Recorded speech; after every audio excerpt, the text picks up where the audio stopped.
Alhamdulillah, kita singgah solat dulu.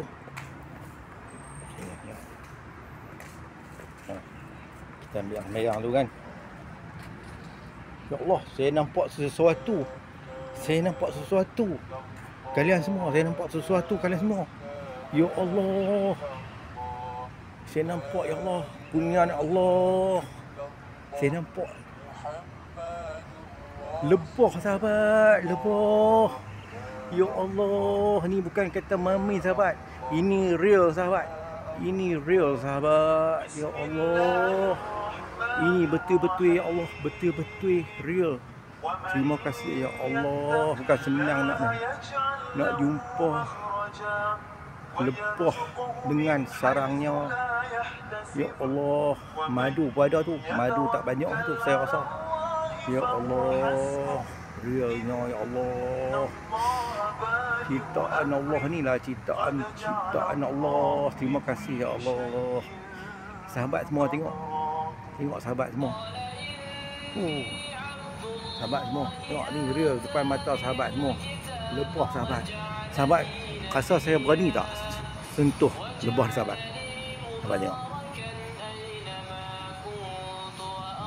Saya sentuh, sahabat. Saya sentuh. Alhamdulillah, terima kasih. Saya sentuh, sahabat, lebah ni. Assalamualaikum, lebah yang diciptakan oleh Allah. Saya sentuh sikit saja, jangan marah. Saya sentuh, sahabat. Tengok, saya sentuh. Kita minta izin kepada Allah Ta'ala, insya-Allah. Pandai tengok Allah mencipta. Tengok, sahabat, saya sentuh. Minta Allah. Alhamdulillah. Sebenarnya lebah ni, sahabat, dia tak menggigit, tak ketik pun orang. Kalau kita tak melakukan kezaliman terhadapnya, insya-Allah, kita pegang elok, insya-Allah. Alhamdulillah, belah kanan saya. Alhamdulillah, terima kasih semua. Terima kasih. Semoga Allah memudahkan urusan lebah-lebah ni, noh. Semoga sihat selalu, ya Allah. Terima kasih kerana menemukan saya dengan lebah-lebah ni. Sahabat, tengok dekat masjid, sahabat. Alhamdulillah. Bentuk dia sangat cantik. Dia tahu saya nak sentuh, sahabat. Sahabat tengok. Dia tahu saya nak sentuh, sahabat. Dia bagi saya sentuh, sahabat. Tengok betapa baiknya dia, sahabat. Lebah-lebah ni. Dia bagi saya, dia izinkan saya sentuh sarangnya, sahabat. Nampak, sahabat? Sahabat tengok. Bagi saya sentuh sikit. Sentuh sikit saja. Tengok, sahabat, saya sentuh. Diizinkan saya, sahabat. Alhamdulillah. Tu, sahabat, tengok. Cantik, sahabat. Ya Allah, cantik sungguh ciptaan Allah ni.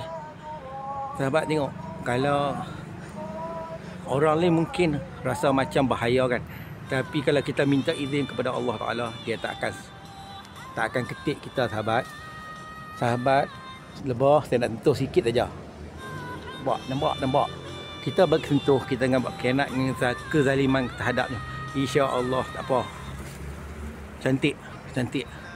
Alhamdulillah. Saya berani, sahabat, sentuh semua ni, sahabat ni.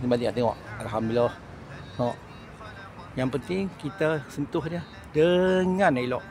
Okey, sahabat. Alhamdulillah, terima kasih, sahabat semua. Alhamdulillah.